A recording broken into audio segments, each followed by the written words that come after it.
Yes sir. Okay. मुझे कम क्यों आ रही है? पेपर पेपर चल रहे हैं क्या आप लोगों के, इसलिए कम आ रही है क्या? वॉल्यूम तेज कर लेता हूँ यहाँ का। एग्जाम कौन कौन से हो गए आप लोगों के अभी? इंग्लिश और मैथ। इंग्लिश और मैथ्स, चलो मैथ्स तो हुआ बड़ा पेपर। कैसे पेपर आ रहे हैं स्कूल में? इंग्लिश और मैथ्स का कैसे है? इजी थे सर। इजी है? अच्छा, चलो बढ़िया है फिर तो। अब 10 तारीख को फिजिक्स है, उससे पहले क्या है? उससे पहले भी कुछ है? कल है सर फिजिकल एजुकेशन का। अच्छा। और केमिस्ट्री कब है? केमिस्ट्री लास्ट में। अच्छा, सीधा 40 फिजिक्स ही है मिनट्स। मतलब मेन पेपर 10 तारीख को? Yes sir. बायो, बायो वालों का बायो कब है? 18th को है सर। 15th को? अच्छा, काफ़ी टाइम है। Sir 18th। 18 है? अच्छा, फिर तो बहुत ज़्यादा टाइम मिल गया आपको। फिर तो नीट लेवल की बायो पढ़ लोगे तब तक तो आप। बढ़िया है। तो चलो अच्छा है, पेपर आपका अच्छा गया होगा मैथ्स का, यानी अगर ठीक है तो। मैथ्स का अच्छा गया? मैथ्स और इंग्लिश सीख गया सब लोगों का? सर दो गलत हो गए। दो गलत हो गए किस में? मैथ्स में? Yes sir. क्यों गलत क्यों हो गए? क्या कर दिया तो मैंने? क्वेश्चन टफ एक था में या? नहीं सर, एक में 5 की जगह -5 टिक कर दिया, और एक में अच्छा। ब्रैकेट क्लोज ब्रैकेट की जगह ओपन ब्रैकेट में टिक कर दिया। अच्छा, मतलब इंक्लूडिंग होता है क्लोज मतलब, और ओपन मतलब होता है कि इंक्लूड नहीं करता उसको, है ना, यस इंटरवल सर। को। Yes sir. ओके। अच्छा, हाँ तो वो ये ध्यान देने वाली बात है। तो 10th क्लास वालों का भी पेपर जो आया था इस बार, उसमें एक क्वेश्चन आया था 12th क्लास से। मैंने 12th क्लास, अभी आप आगे पढ़ोगे माइक्रोस्कोप में भी लेंस के बारे में, इन्वर्टेड इमेज के बारे में पूछा था। तो 12th क्लास का उन्होंने पूरा पूरा पैराग्राफ उठा के 10th में डाल दिया था तो that was a very good question for them. आप लोगों के लिए खैर नॉर्मल होगा, मतलब इजी तो नहीं है, आपके लिए भी नॉर्मल है, उनके लिए तो टफ था। तो ऐसा भी हो रहा है। चलो ठीक है। तो हम लोग जो है अब स्टार्ट करते हैं आगे। तो हम लोग जो है पिछली बार जो है टीआईआर के क्वेश्चन कर रहे थे, अभी 3 4 क्वेश्चन बाकी हैं टीआईआर के। वो क्वेश्चन हम करेंगे, उसके बाद हम लोग स्फेरिकल सरफेस से रिफ्रैक्शन देखेंगे, उसके फॉर्मूले ड्राइव कैसे होते हैं, उसके 1 2 क्वेश्चन करेंगे। तो हम ये क्लास में आज करने वाले हैं, ठीक है। तो टीआईआर हम लोग लास्ट टाइम कर रहे थे, तो कुछ क्वेश्चन और बाकी हैं, कर लेते हैं फटाफट से। जैसे कि मेरे सामने ये आ रहा है क्वेश्चन, देख लेते हैं कहाँ पे है ये question. T I R, total internal reflection.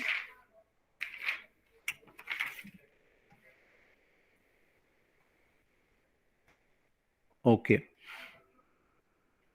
चलिए करते हैं क्वेश्चन। स्क्रीन सबको विजिबल है? Yes sir.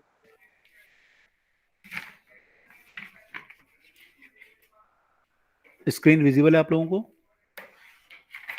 Yes sir. Okay,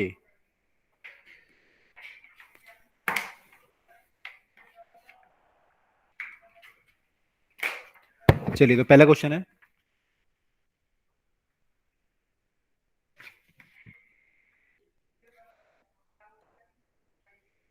first question is the transparent solid cylinder refractive index में पूरा डायग्राम बनाया, तो उन्होंने बना भी रखा डायग्राम, वही चीज लिखी हुई है सेम।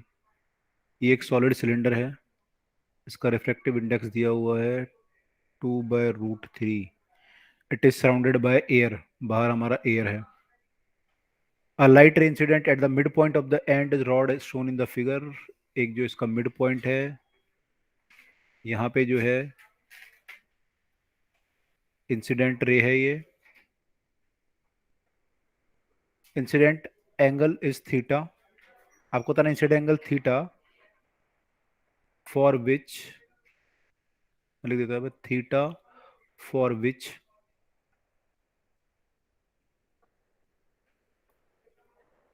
द रे grazes along the wall of the rod।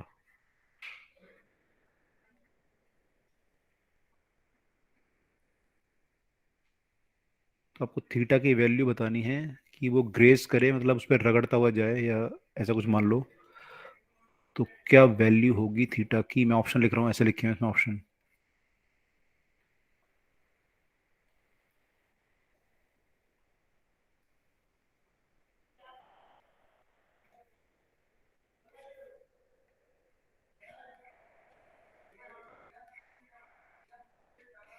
ये है आप पे, बताओ क्या होगा इसमें।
तो फोर्थ ऑप्शन। कौन सा बोलो, फोर्थ? यस। नहीं, फोर्थ नहीं होगा इसमें। इसमें जो दे रखा है, हाँ नहीं सही है, फोर्थ ही है, डी करेक्ट।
देखो उसने बोला ग्रेस करें, है ना?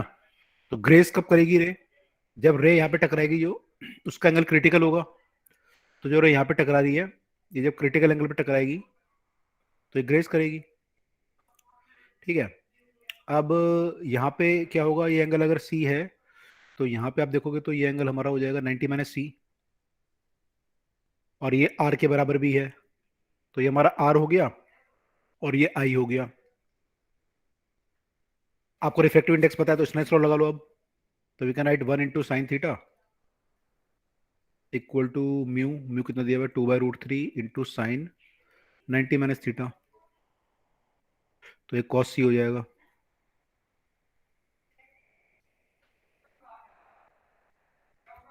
ठीक है, तो कॉस सी का वैल्यू निकालना है हमें।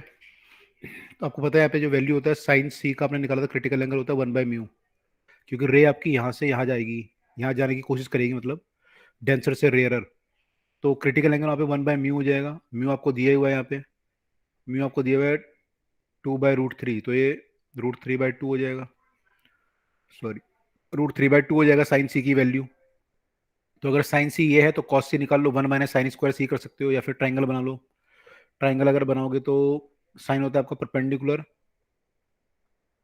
अपॉन हाइपोटेनियस, तो ये 3 है 4 है तो ये 1 होना चाहिए मेरे ख्याल से, तो कॉस की वैल्यू जो है 1/2 आनी चाहिए फिर, तो कॉस सी 1/2 आएगा, तो ये 1/2 हो जाएगा, तो ये 1/√3 आ जाएगा। This implies that theta is sine inverse of 1/3, which is D answer 1/√3। तो डी हमारा करेक्ट आंसर होगा। ठीक है, क्लियर है सबको ये?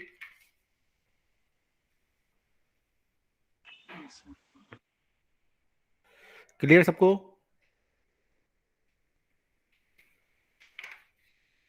तो ऐसे क्वेश्चन कई बार आते हैं एग्जाम में, जहां पे कि आपका मैंने डबल यूज कर लेते हैं, मैंने आपका स्नेल्स लॉ भी यूज हो जाता है और आपका क्रिटिकल एंगल वाला कंसेप्ट भी यूज होता है।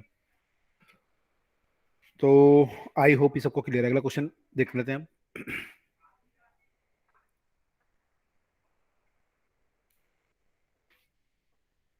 अगला क्वेश्चन है कि एक सरफेस है और ये व्हाइट लाइट आ रही है यहाँ से, this is white, white light है ये।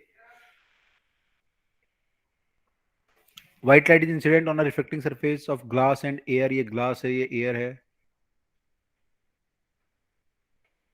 As shown in the figure, if the green light is just totally internal reflected, green light आपकी यहां गई अगर, ग्रीन, तो आपको बताना है इमर्जिंग रे कंसिस्ट ऑफ, जो इमर्ज करेंगी रे उनमें कौन सा कलर होगा। Emerging rays consist of, option है yellow, orange, red, violet, indigo, blue, all colour, तो हो नहीं सकता। डी है ऑल एक्सेप्ट ग्रीन, तो हमें बताना है कौन सा ऑप्शन करेक्ट है, जो इमर्जिंग रे होगी उसमें क्या कलर होगा।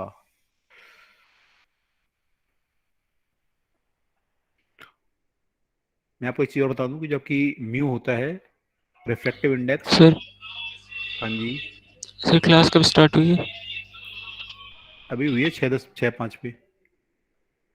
ये क्वेश्चन फिर से बता देना। अभी तो हमने शायद एक ही क्वेश्चन किया है, कितने किए हैं, एक ही यही क्वेश्चन किया है बस अभी तो। ये वाला ठीक है, क्वेश्चन रिपीट कर दो, क्या हुआ? हाँ ये वाला क्वेश्चन ये है कि एक ग्लास एयर का इंटरफेस है, यहाँ पे ग्लास और एयर है, और ये एक वाइट लाइट आ रही है। व्हाइट लाइट जब आ रही है तो उसमें से ग्रीन लाइट जो है इसको मैंने बिल्कुल ग्रेज करते हुए यहाँ से चली गई। तो आपको बताना है जो लाइट रे बाहर निकलेंगी उस रे में कौन सा कलर होगा, कंसिस्ट ऑफ कौन सा कलर होगा, yellow, orange, red, violet, indigo, blue, या सारे कलर होंगे, या सारे होंगे एक्सेप्ट ग्रीन, तो हमें ये बताना है। ठीक है, जो लाइट बाहर निकलेगी। तो मैं आपको ये बता रहा था रिफ्रैक्टिव इंडेक्स की आपको जरूरत पड़ेगी, तो रिफ्रैक्टिव इंडेक्स और वेवलेंथ में रिलेशन होता है।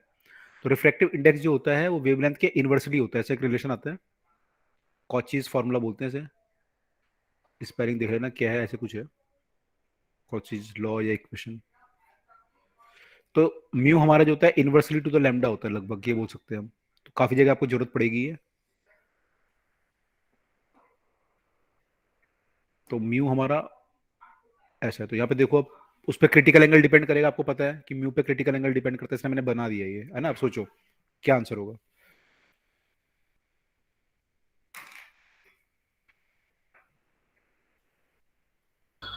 Violet indigo blue.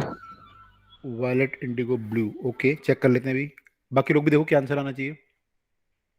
यहाँ पे जो रे गिर रही है सबका एंगल तो सेम है, तो अगर ये एंगल क्रिटिकल से ज्यादा है तो रे अंदर आ जाएगी, और क्रिटिकल से कम है तो बाहर निकल जाएगी। आपको चेक करना पड़ेगा क्रिटिकल एंगल किसका ज्यादा होता है। तो क्रिटिकल एंगल हमारा म्यू के इन्वर्स रिलेटेड होता है, और म्यू आपका लैम्डा से इन्वर्सली है, तो ये प्रोपोर्शनल टू लैम्डा हो गया। तो जिसका लैम्डा ज्यादा होगा उसका क्रिटिकल एंगल ज्यादा होगा, तो उसको ज्यादा क्रिटिकल एंगल चाहिए, है ना। तो सोचो, मैंने और हिंट दे दिया। जिसका लैम्डा ज्यादा है उसको क्रिटिकल एंगल ज्यादा चाहिए।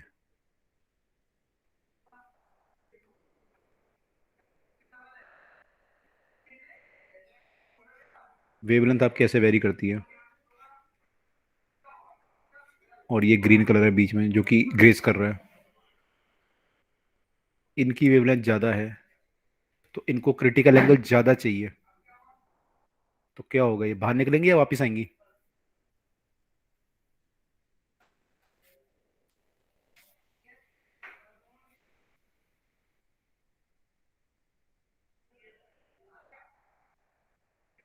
इनको ज्यादा क्रिटिकल एंगल चाहिए, तो ये इस क्रिटिकल एंगल पे मैंने वापस आएंगी या बाहर निकल जाएंगी।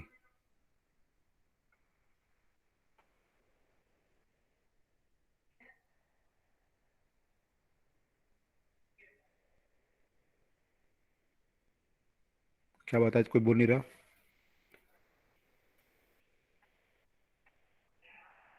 बोलो बोलो, कोई तो बोलो।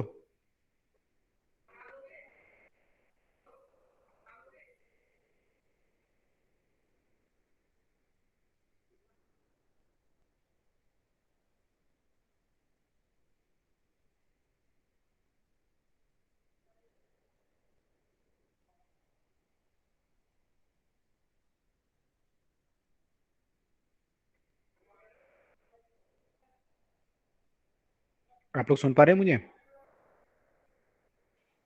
Yellow orange red. हाँ, इसमें येलो ऑरेंज रेड होना चाहिए ना, क्योंकि येलो ऑरेंज के लिए क्रिटिकल एंगल ज्यादा चाहिए होगा। मान लो क्रिटिकल एंगल इसके लिए चाहिए मान लो 50 डिग्री, और इसके लिए चाहिए 40, इसके लिए चाहिए 30, क्योंकि ये डायरेक्टली प्रोपोर्शन आ रहा है, ये मैंने इंक्रीज हो रहा है एटलीस्ट।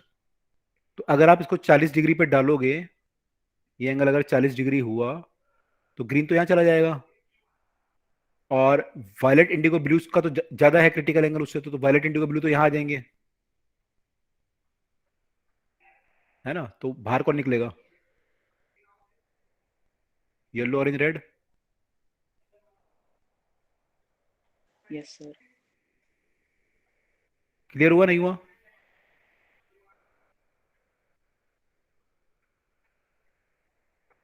बाकी लोगों को क्लियर है सबको। तो क्रिटिकल एंगल को ज्यादा चाहिए, तो आपको एंगल बढ़ाना पड़ेगा, तब जाके वो अंदर रिफ्लेक्ट होगी येलो ऑरेंज रेड, अदरवाइज वो बाहर निकल जाएंगी अगर एंगल आपका कम है तो।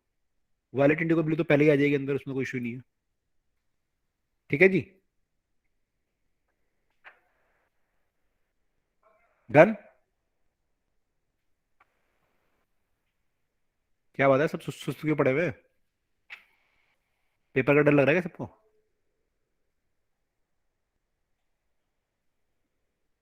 पेपर में थके हुए सब लोग, सोए नहीं होंगे रात को।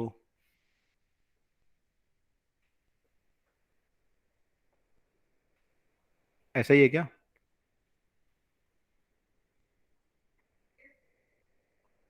सब बच्चे कम है क्लास में।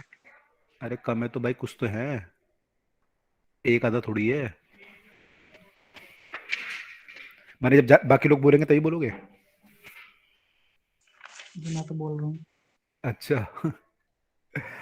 बाकी लोगों को बोल रहा है यार, बाकी लोग सुस्त क्यों पड़े हुए हैं। तो ये जो है ब्लू ग्रीन रेड कलर का क्रिटिकल एंगल दिया हुआ है आपको, यहाँ लिख देता हूँ मैं। क्रिटिकल एंगल है ब्लू के लिए 43 डिग्री, ग्रीन के लिए 44, इसके लिए 46।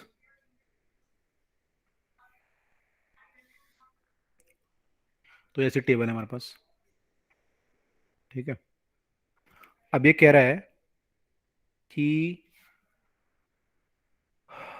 द अरेंजमेंट, आपने रे को ऐसे भेजा, तो ये जो अरेंजमेंट है, द अरेंजमेंट विल सेपरेट, क्या सेपरेट करेगा? पहला ऑप्शन ग्रीन कलर, मैं शॉर्ट में लिख रहा हूं, फ्रॉम रेड एंड ब्लू।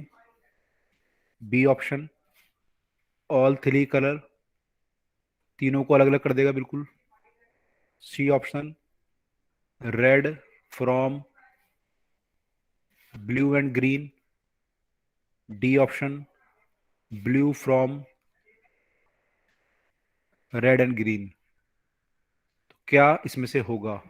ये अरेंजमेंट क्या सेपरेट कर देगा, कौन सा कलर को अलग भेज देगा रे को?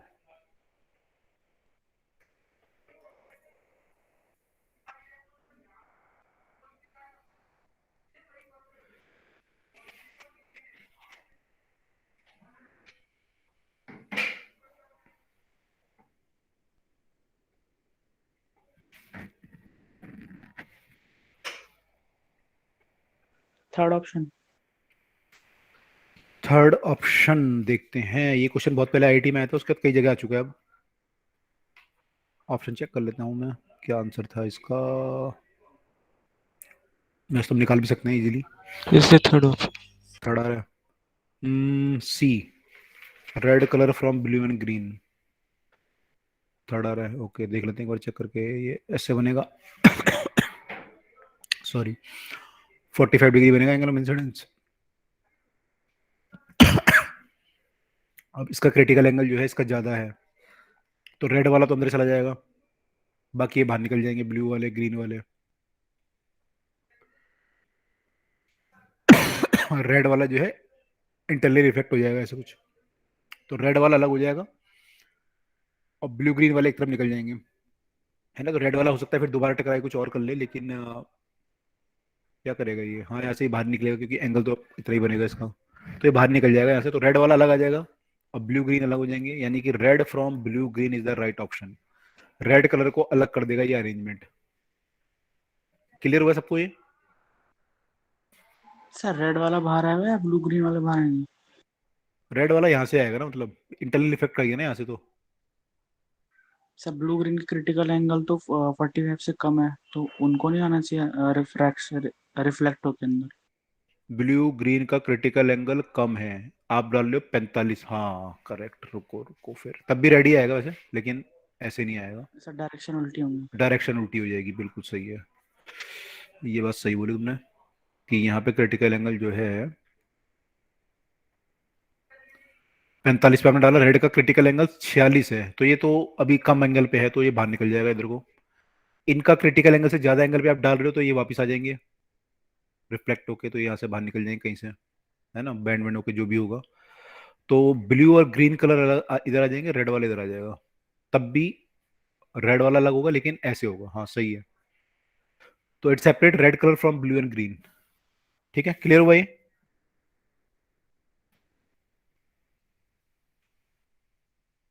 आप क्लियर है? Yes sir. ओके ठीक है, अब दो क्वेश्चन करते हैं और। सर वैसे जो ब्लू और ग्रीन नीचे आ रही हैं वो दोबारा अंदर से रिफ्लेक्ट नहीं करेंगे एक और बार? चेक करना पड़ेगा, एंगल एंगल देख लो बना के यार, मैं तो ज्यादा दिमाग लगा नहीं रहा सर अभी। दोबारा 45 आ रहा है ना? क्या रहा, ज्यादा रहा है? सर नीचे वाला 45 है, ऊपर वाला 90 है, तो ये दोबारा 45 आ गया। ये 45 है तो ये 45 होगा, तो ये तो रे ऐसे आ जाएगी सीधा, ऐसे नहीं आ रही।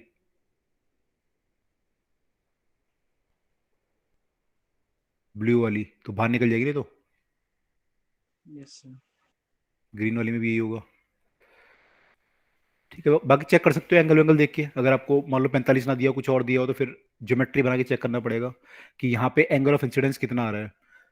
जब रे यहाँ पे टकराई तो एंगल ऑफ इंसिडेंस कितना आ रहा है, क्या ये क्रिटिकल से ज्यादा है या कम है।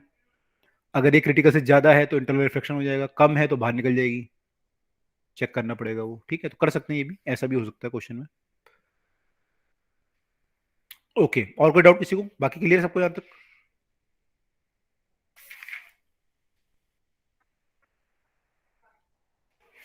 अगला क्वेश्चन है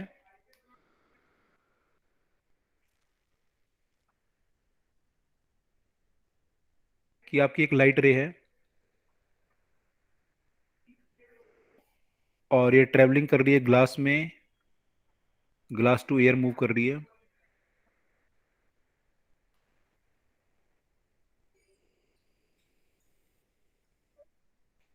एंगल ऑफ इंसिडेंस जो है वो थीटा है। अब लिखा है कि reflected and transmitted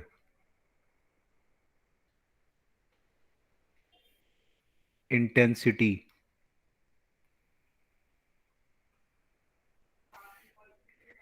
as a function of theta is plotted.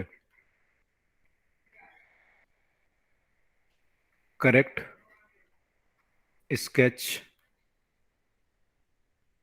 is SKETCH is sketch is। तो पहला है आपका, मैं बता देता हूँ सारे ऑप्शन क्या क्या हैं यहाँ पे। पहला कुछ ऐसा है, ये ग्राफ ऐसे, this is intensity, this is theta. तो पहला ग्राफ ये है,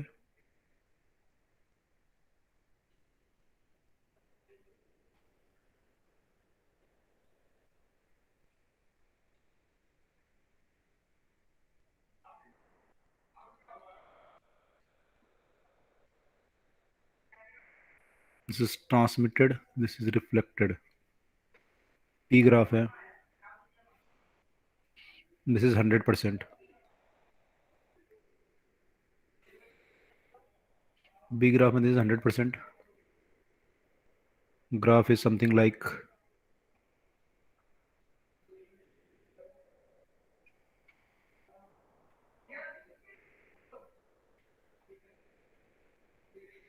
उसके बाद ग्राफ ऐसे चला जाएगा और इधर से ग्राफ दिखा रखा है बिल्कुल ये स्ट्रेट जाके इसके साथ ये ऐसे चला जाएगा। And this one is transmitted, this is reflected. C ये है।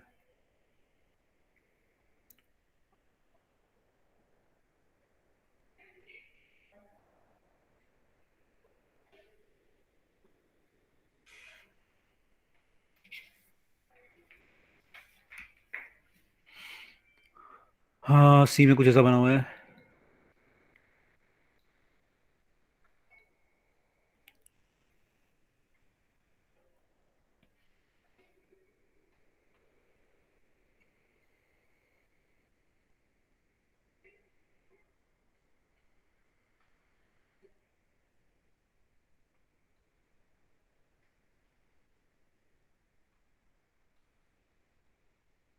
ऐसा ग्राफ दिखा रखा है कुछ, आई डोंट नो आगे क्या है इसमें ग्राफ में।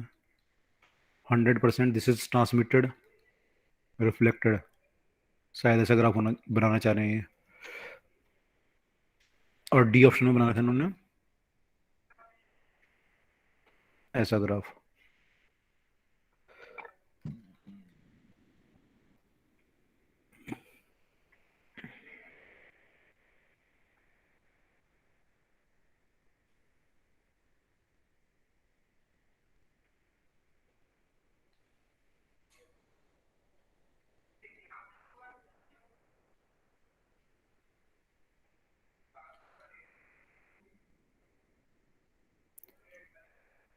ठीक है, तो ऐसा कुछ ग्राफ बना रखा है।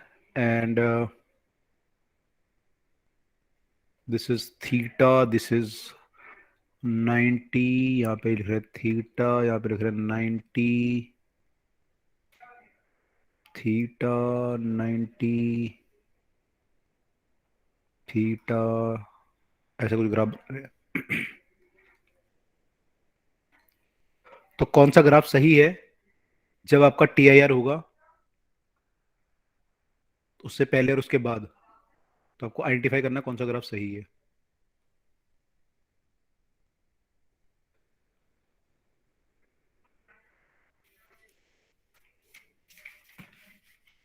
तो फोर्थ। फोर्थ सोच लो थोड़ा और। फोर्थ ग्राफ में चलो सोच लो आप लोग भी।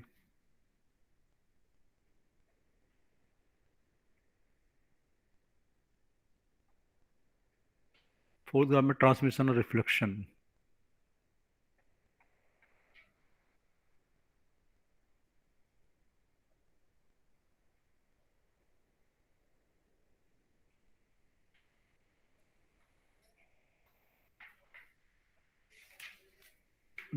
थीटा इक्वल टू 90 ले रखा है उन्होंने। आई थिंक ये 90 थोड़ा आगे आना चाहिए। 90 जो उन्होंने यहाँ बना रखा है ना, ये 90 यहाँ कहीं होनी चाहिए वैसे तो। ठीक है, तो मे बी यहाँ पे किताब में गलत प्रिंट हो। हालांकि जेई का क्वेश्चन है 2011 का, तो वहाँ से चेक कर सकते हैं हम लोग। और ये फिर कई जगह आ चुका है मेडिकल एग्जाम में भी अब। तो पहली बात तो ये है। दूसरी बात आप लोग कह रहे हो कि फोर्थ होना चाहिए, ठीक है।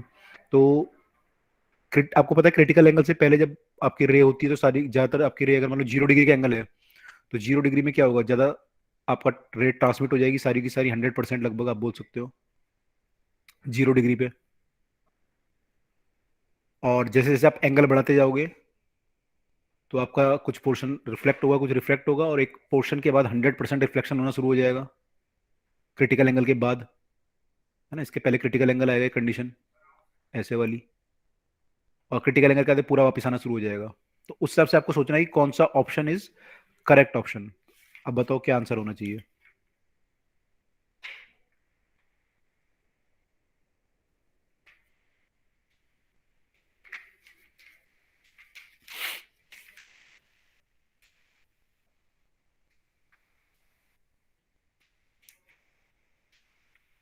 Sir A option.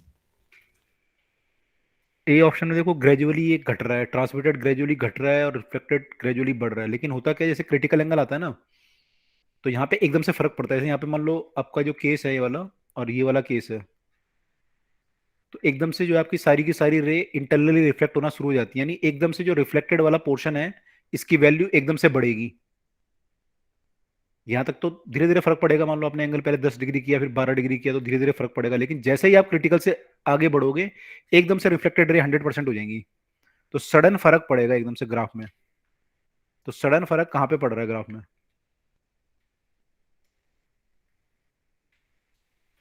यहाँ पे एकदम से सडनली जो है रिफ्लेक्टेड वाला पार्ट एकदम से बढ़ रहा और ट्रांसमिटेड वाला एकदम से कम हो रहा सडनली।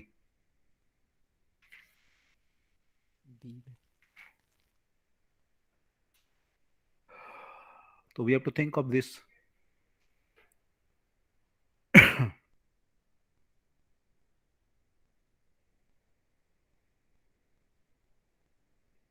कौन सा बेटर है? आई थिंक ये वाला बेटर नहीं होगा। ये 0 से बी स्टार्ट हो रहा ऑप्शन। है, शुरू में ये 100 है। देखो ये तो हो नहीं सकता, क्योंकि यहाँ पे ग्रेजुअली घटता जा रहा है एक पोर्शन और एक ग्रेजुअली बढ़ता जा रहा है, तो ऐसा ग्रेजुअली तो नहीं होता। इस वाले में बोल रहा है कि ट्रांसमिटेड 100 से ज्यादा है शुरू में, रिफ्लेक्टेड तो ये तो गड़बड़ है, तो 100 से ज्यादा होने का मतलब ही नहीं है कोई। यहाँ पे आप देखें तो शुरू में कुछ ट्रांसमिटेड हो रहा है, कुछ रिफ्लेक्टेड हो रहा है 0 डिग्री पे भी। तो 0 डिग्री पे तो बहुत कम वो होगा अगर होगा भी तो। और उसके बाद एकदम से जो है सडनली जो है 100% होना चाहिए। तो यहाँ पे 100 होने में भी ये ग्रेजुअली हो रहा है 100, है ना। ये ग्रेजुअली 100 हो रहा है, ग्रेजुअली 0 हो रहा है। लेकिन यहाँ पे सडनली एकदम से 100% हो जाएगा, ये वाला 100 हो जाएगा और ट्रांसमिटेड वाला 0 हो जाएगा एकदम से। तो वो एकदम से वाली बात यहाँ पे आ रही है इस वाले ग्राफ में केवल। तो I think B should be the right answer.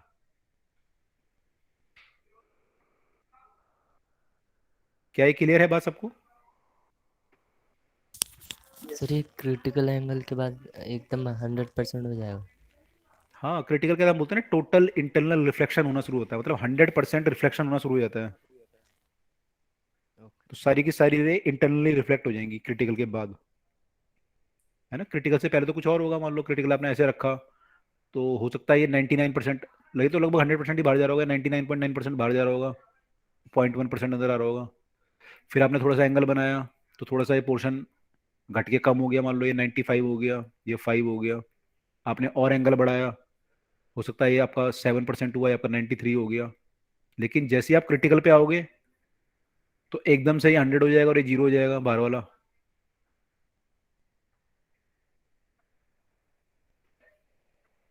और क्रिटिकल के बाद तो फिर 100 ही हो जाएगा। तो यहाँ पे हो सकता है थोड़ा बहुत बाहर चली जाए रे, क्योंकि आपको पता है रे में कई सारे कलर हैं, जैसे अभी हमने क्वेश्चन किया तो हो सकता है कुछ कलर अभी बाहर जा रहे हो, है ना। लेकिन जब आप और ज्यादा क्रिटिकल एंगल बढ़ाओगे सारे कलर अंदर आने शुरू हो जाएंगे सातों के सातों, तो फिर तो 100% अंदर आना शुरू हो जाएगा।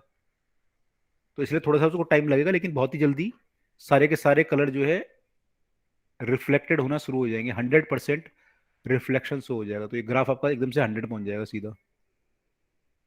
क्लियर है? Yes sir. Yes sir. Okay, this was one question. एक और क्वेश्चन कर लेते हैं, ये काफी कॉन्सेप्चुअल है, ये भी कर लेते हैं, टीआर से रिलेटेड ही है। अगर ये सबको क्लियर है तो आगे चलते हैं, ठीक है।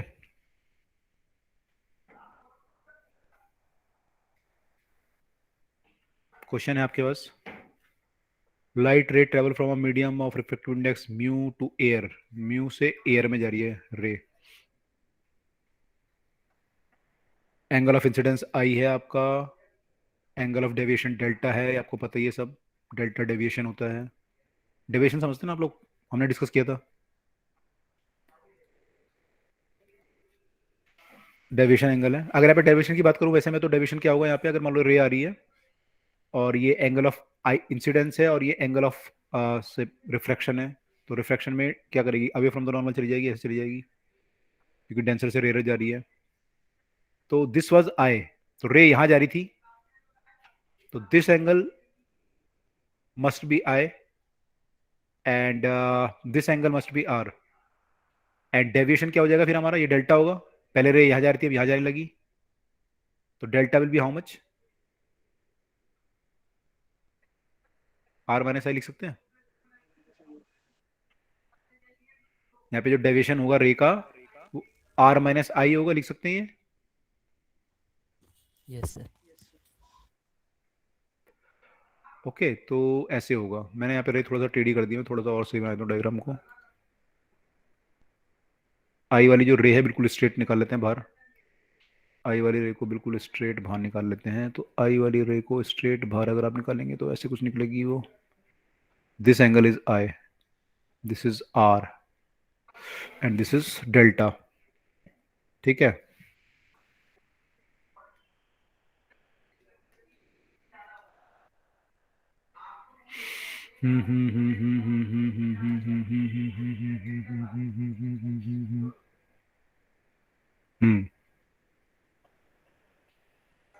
This is i, this is r and this is delta which is r minus i, ठीक है जी। अब क्वेश्चन क्या बोल रहा है, ये डेल्टा है, ये आई है, ये है। अब ये कह रहा है कि भाई ये बताओ graph between delta and I क्या होगा, बहुत अच्छा क्वेश्चन है। ग्राफ बिटवीन डेल्टा और आई कैसा ग्राफ बनेगा, तो देखो कैसा ग्राफ बनेगा, बहुत अजीब सा ग्राफ बनेगा थोड़ा सा। पहला ऑप्शन है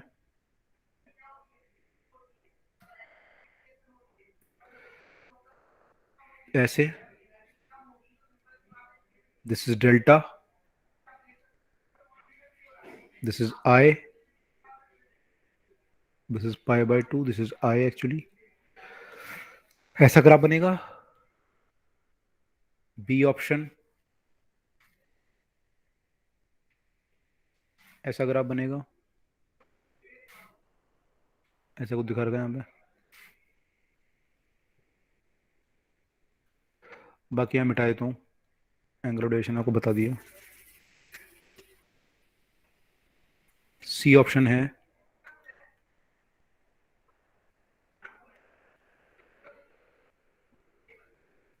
सी ऑप्शन है, ऐसा ग्राफ बनेगा।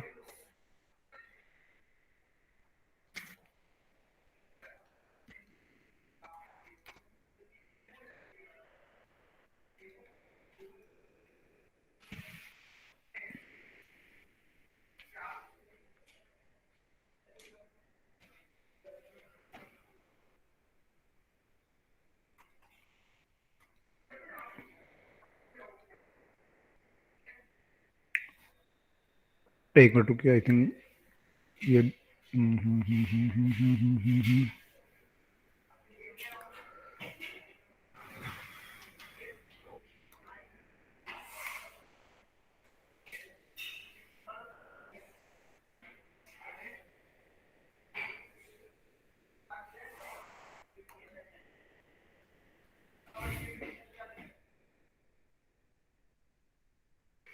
सी ऑप्शन ये है हमारे पास, और डी ऑप्शन है हमारे पास।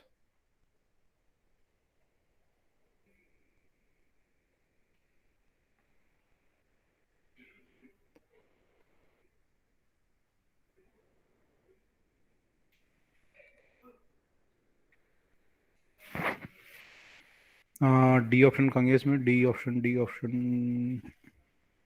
यस, डी ऑप्शन में ये स्ट्रेट लाइन है,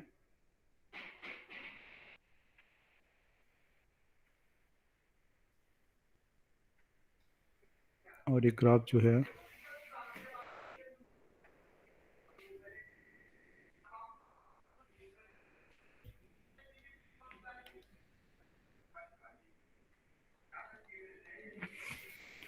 ये है, और फिर जो ग्राफ स्टार्ट हो रहा है इसके बाद वो यहाँ से स्टार्ट हो रहा है, ऊपर से थोड़ा।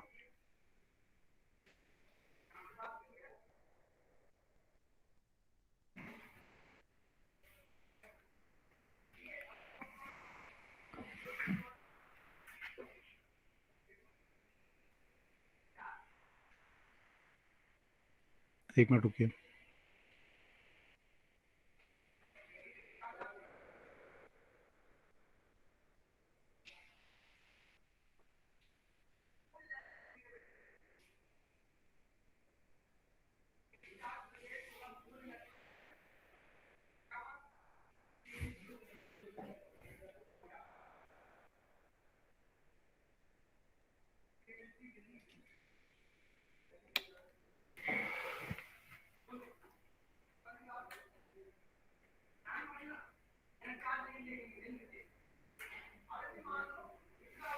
चलो आप लोग सोचो तब तक ग्राफ कैसे बनेगा। यहाँ पे कुछ प्रॉब्लम चल रही है कंप्यूटर में, मैं तब तक कर रहा हूँ।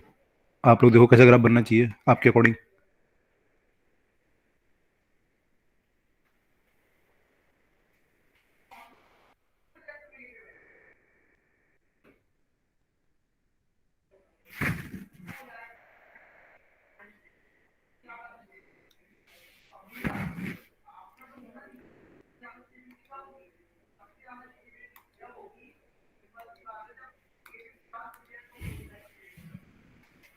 ये है फोर्थ ग्राफ।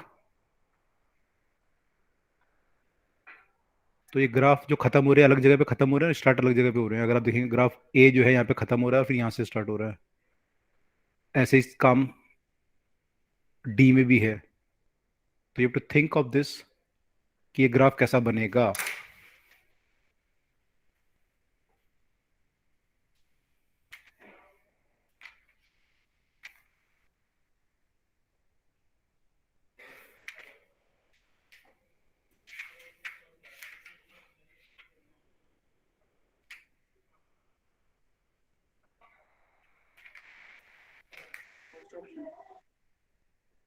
क्या बोल रहे हैं?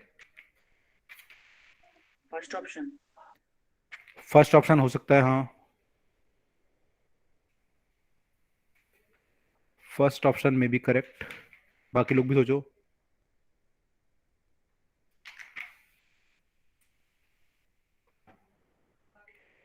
Angle of deviation, straight line और लीनियर, इसमें देखना लीनियर कब बनेगा और नॉन लीनियर ग्राफ कब बनेगा। तो क्रिटिकल से पहले लीनियर बनेगा या क्रिटिकल के बाद लीनियर बनेगा, अगर आपने ये पता लगा लिया बस आपका आंसर आ गया।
बताओ बाकी लोग।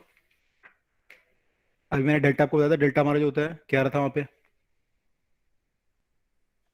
आर माइनस आई आ रहा था। तो दिस वाज आफ्टर, अगर रिफ्रैक्शन होता है तो दो केस हैं यहाँ पे। एक केस तो है कि रिफ्रैक्शन हो जाए, क्रिटिकल एंगल से कम जब होगा तो रिफ्रैक्शन हो जाएगा। तो आपका जो ये एंगल आई है और ये आर था, तो आपका जो डेल्टा आ रहा था आर माइनस आई आ रहा था यहाँ पे तो। और जब ये वाला केस होगा, इसमें डेल्टा कितना आएगा? 0। नहीं, जीरो कैसे आ जाएगा? Pi minus 2i। Pi minus two i, हमने देखा था ना वहाँ पे प्लेन मिरर जब पढ़े थे। तो ये इंसिडेंट रे की डायरेक्शन है, ये रिफ्लेक्टेड रे है, तो ये आपका डेविएशन आएगा delta, which is this is i, this is i, delta is pi minus i या 180 माइनस टू आई। तो एंगुलर डेविएशन यहाँ पे ये आया आफ्टर टी आई आर। तो आफ्टर टी आई आर अगर आप आई बढ़ाओगे तो डेल्टा आपका लीनियरली घटेगा, तो आपका ग्राफ ऐसे बनेगा, लीनियर ग्राफ। और यहाँ पे आप देखोगे तो यहाँ पे थोड़ा डिफिकल्ट है बताना, क्योंकि यहाँ पे तो म्यू पे डिपेंड कर रहा है, तो you can write mu into sine R, sorry sine I equal to 1 into sine R. तो यहाँ पे कोई रिलेशन तो बहुत डिफिकल्ट है निकालना। हम लिख सकते हैं कि साइन आर जो होगा, sine R will be sine inverse of mu sine I, this is the value of R. तो अगर हम डेल्टा के वैल्यू यहाँ पे लिखे तो we can write sine inverse of mu sine i minus i, this is the value of delta. अब ये लीनियर तो बनेगा नहीं ग्राफ, जब आप आई को बढ़ाओगे तो लीनियर ग्राफ तो दिख नहीं रहा कहीं से बनता हुआ ये। और डेल्टा क्या होगा, बढ़ेगा या घटेगा? अगर मैं एंगल को बढ़ाऊं यहाँ पे तो ये आई माइनस आर है, तो ये एंगल मान लो कुछ है, मान लो मैंने आई को और बढ़ा दिया तो आर भी बढ़ेगा। लेकिन ज्यादा कौन बढ़ेगा? Delta R. आपका है ना, डेल्टा आपका आ रहा था आई, आर माइनस आई आ रहा था। तो यहाँ पे ज्यादा कौन बढ़ेगा, आई बढ़ेगा या आर बढ़ेगा? आर। आर बढ़ेगा। अगर आप एरर फॉर्म में से सोचो तो delta R by R should be equal to mu time, ऐसा कुछ होना चाहिए, डेल्टा आई बाई आई, या ऐसा कुछ बनेगा तो नहीं, यहाँ से तो निकलेगा क्योंकि पावर नहीं है यहाँ पे। लेकिन ज्यादा होगा, मतलब अगर ये वैल्यू आपकी बढ़ेगी तो ये वैल्यू आपकी अगर ये वैल्यू आपकी बढ़ेगी कुछ, मान लो 2 डिग्री बढ़ी, तो ये टोटल वैल्यू ज्यादा बढ़ेगी, यानी आर की वैल्यू ज्यादा बढ़ेगी। तो यहाँ पे आर तेजी से बढ़ेगा, आई धीरे धीरे बढ़ेगा, इसलिए आर जो है 90 हो जाता है आपका पहले ही। यहाँ पे आई 90 नहीं होता पहले, तो आर तेजी से बढ़ रहा है, तो डेल्टा क्या होगा आपका, बढ़ेगा या घटेगा? बढ़ेगा। बढ़ेगा। डेल्टा बढ़ेगा तो ग्राफ आपका बढ़ने का ग्राफ ये तो बन नहीं सकता लीनियर ग्राफ, या तो ऐसे बनेगा या ऐसे बनेगा। अब एग्जैक्ट निकालने के लिए आपको कैलकुलेशन वगैरह यूज करना पड़ेगा, लेकिन यहाँ पे ऑप्शन आप देखो तो केवल एक ऑप्शन ऐसा है जहाँ पे ग्राफ जो है पहले जो है नॉन लीनियर है और फिर लीनियर है। बढ़ने वाला ग्राफ नॉन लीनियर है और फिर लीनियर ग्राफ बन रहा है आपका, तो ये ए ऑप्शन में पॉसिबल है। ठीक है, तो यहाँ पे आपका ग्राफ जो है ये होगा, बाकी ऑप्शन तो हो नहीं सकते, ये तो हो नहीं सकता, दोनों लीनियर नहीं हो सकते। इसमें बाद वाला कह रहा है नॉन लीनियर हो, तो ये ऑप्शन भी नहीं हो सकता, इसमें तो ग्राफ ही खत्म, पूरा ही नॉन लीनियर बना दिया, ये भी नहीं हो सकता। तो एक ही ऑप्शन पॉसिबल है विच इज ए। तो ऐसा ग्राफ बनेगा आपका। क्या ये क्लियर हो पा रहा है सबको? सर आई 90 पे डेल्टा 0 है सर। आई 90 पे डेल्टा जीरो होने का मतलब क्या हुआ? आई 90 का मतलब हुआ कि रे आपकी कैसे आई, ऐसे, ये हुआ आई 90। Yes sir. और जाएगी कैसे, फिर ऐसे जाएगी, तो डेल्टा कितना हुआ, जीरो, यस सर। है ना। इस पे भी जीरो होगा, और अगर ऐसे जा रही होती 0 डिग्री पे, तब भी डेल्टा जीरो होता। तो यहाँ पे ग्राफ देखो, जीरो पे भी जीरो होगा और 90 पे भी जीरो होगा, है ना, जीरो पे भी जीरो है और 90 पे भी जीरो है। क्लियर? Yes clear. ओके, यहाँ पे एक चीज और देखो कि ग्राफ जो है ना एकदम से यहाँ खत्म हुआ है और यहाँ शुरू उसके बाद ज्यादा एंगल से हुआ है, ये भी एक इंटरेस्टिंग चीज है। तो देखो आपका जो डेल्टा, जैसे मान लो मैंने ऐसे किया, सपोज मान लो मैंने आई रखा 40 डिग्री और आर आया मान लो 50 डिग्री। अब मैंने आई को बढ़ाया, मान लो 2 डिग्री बढ़ा दिया, 42। ये मान लो ज़्यादा मान लेते हैं, 50 नहीं, इसको 80 मान लेते हैं, है ना। आपने मान लो इसको 45 किया और ये बढ़ के हो गया 90।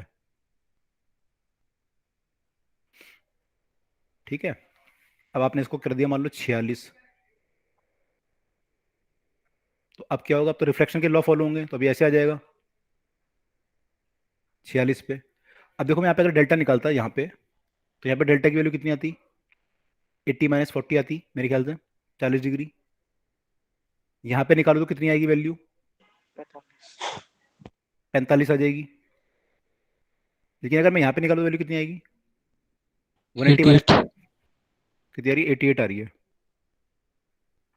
तो काफी ज्यादा हो गई ना एकदम से सडनली। केवल 1 डिग्री का फर्क आपने किया है यहाँ पे, 45 से आपने 46 किया एंगल को, और एकदम से जो है डेल्टा आपका जंप मार गया।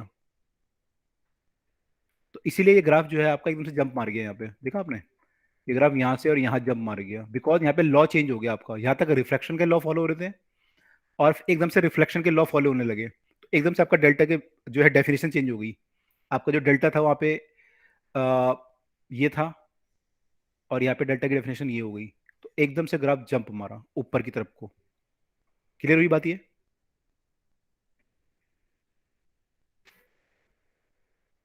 Is it clear to all of you? या सर इसमें हम ऐसे भी कर सकते थे कि हम्म जो वो होता है स्नेल्स लॉ होता है, जो hmm sine i is equal to sine r. Hmm अब इक्वलिटी मेंटेन करने के लिए दोनों साइड इक्वल होनी चाहिए। हम्म तो जितने रेट से आई बढ़ रहा है, पर हम्म उसके साथ एक रिफ्रैक्टिव इंडेक्स का टर्म भी मल्टीप्लाइड है। हम्म क्योंकि जो ये हम रिफ्रैक्शन का केस देखते हैं, ये 0 से π/2 के पहले ही देखते हैं। हम्म π/2 से पहले ही वहां पे वो आ जाता है क्रिटिकल एंगल। तो हम्म मतलब वहां पे साइन जो होगा वो इंक्रीजिंग फंक्शन होगा। हम्म जैसे एंगल बढ़ेगा वैसे वैसे दूसरा एंगल रिफ्रैक्शन भी बढ़ेगा। हम्म कि जो इंसिडेंस वाला एंगल है वहां पे एक रिफ्रैक्टिव इंडेक्स इंडेक्स का टर्म भी है। तो वहां हम्म पे मतलब वो टर्म बड़ा है, तो हम्म, आर को ज्यादा तेजी से बढ़ना पड़ेगा। हाँ, आर ज्यादा तेजी से बढ़ेगा, ठीक है। अब सर इसको डिफरेंशिएट कर देते दोनों साइड। तो hmm mu cos i d i is equal to cos r d r. Hmm जैसे साइन इंक्रीजिंग फंक्शन होता है, हम्म वैसे डिक्रीजिंग कॉस्ट डिक्रीजिंग फंक्शन। होता है, हाँ। यस सर, तो D R upon D I को हम प्रूफ कर सकते हैं कि ग्रेटर देन 1 होगा। तो D R greater than D I हो जाएगा। ओके, तो वहां से हम लोग सोच सकते हैं इसको, है ना, ग्राफ वगैरह को जो बन रहा है ये। यस सर, कि ठीक कनकेव है, बनेगा या कन्वेक्स।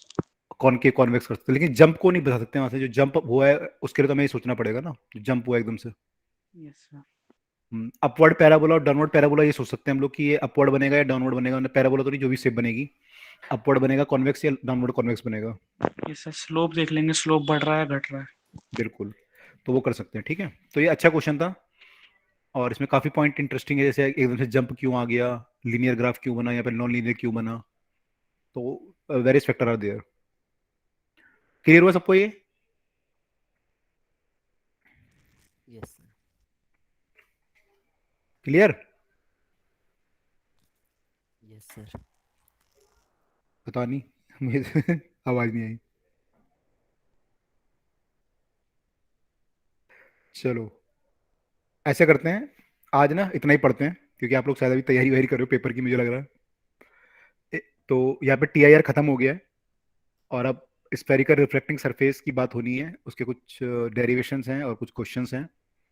तो मेरे ख्याल से अभी आप लोग पेपर दे लो पहले, फिर आराम से डिस्कस करते हैं, ठीक है। सर फर्स्ट पेज दिखा देना जो स्टार्टिंग में कराया था, उसका हाँ, स्क्रीनशॉट लिया था। मैं दिखा देता हूँ। ठीक है जी, बाकी लोग,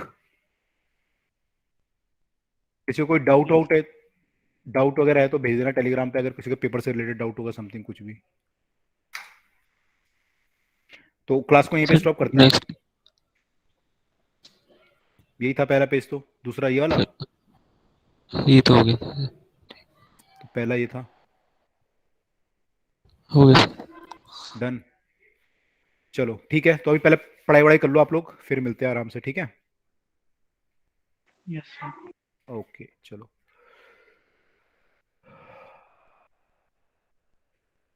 चलो बाय ऑल ऑफ यू।